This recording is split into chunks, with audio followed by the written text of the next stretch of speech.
One other thing, just before we leave, I think you should do this. For my safety and security and for the good of our nation, you should do it anyway, regardless, even if it costs 10 times more, but it actually costs you just a tiny fraction.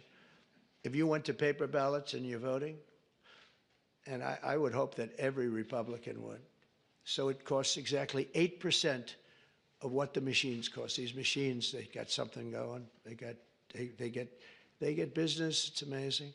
So paper ballots, and paper is very sophisticated today. Paper, it's called watermark. It's impossible to copy, impossible to cheat. It's actually hard to believe that a piece of paper is highly sophisticated, but it's watermark, and it's it's amazing actually when you see it. You can't cheat. But if you went to paper ballots and same-day voting, and if you went to voter ID, and also one other thing, you want a proof of citizenship. Those four things: proof of citizenship, voter ID, paper ballots, one-day voting. And if you went to two-day voting or three-day voting, but some of these states, you had 64 days. You know, California just finished up just a short while ago. They were voting a week and a half ago. They're trying to finish them up. And other states, too. They were weeks after the election. I mean, if that were a close election, you'd have to wait for weeks and weeks and weeks. You got finished fast, Brian. Thank you for your help. We did very well in Georgia. That was very nice.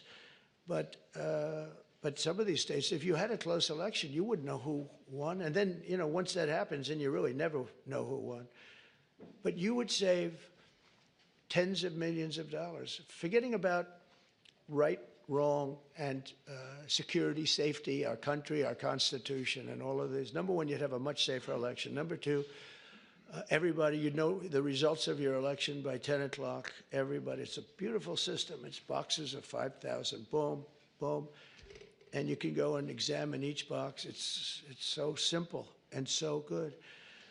I did ask Elon, because he knows more about computers than anybody I know. I said, what do you think of the voting system? He said, computers are not meant for voting. It's just not it's too many transactions taking place too quickly. It's just not, he said, honestly, and I've gone to the best people, the smartest computer minds from MIT, from others. My uncle was a professor for 41 years at MIT, and a brilliant guy, and I got to know a lot of the people up there. And they will tell you that the most secure way that you can secure the election, and probably the fastest way, because there can be very little hanky-panky, is paper ballots. Can you believe it? So I hope, Sarah, that certainly the Republican governors, but if you want to save a lot of money, you go to paper ballots. It'll cost you 8% of what the costs are now. And that's based on a good deal for machines. And then when you go through the days and weeks and months of waiting, France had mail-in ballots. Anytime you have mail-in ballots, you're going to have fraud, without question. And France had it, and they went back to paper ballots.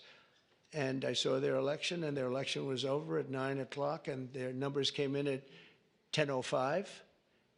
And there were no complaints. They had a winner, they had a loser, 39 million votes, and it was done. We're one of the only people that has now mail-in voting, one of the only countries that has mail-in voting. Remember Jimmy Carter when he dedicated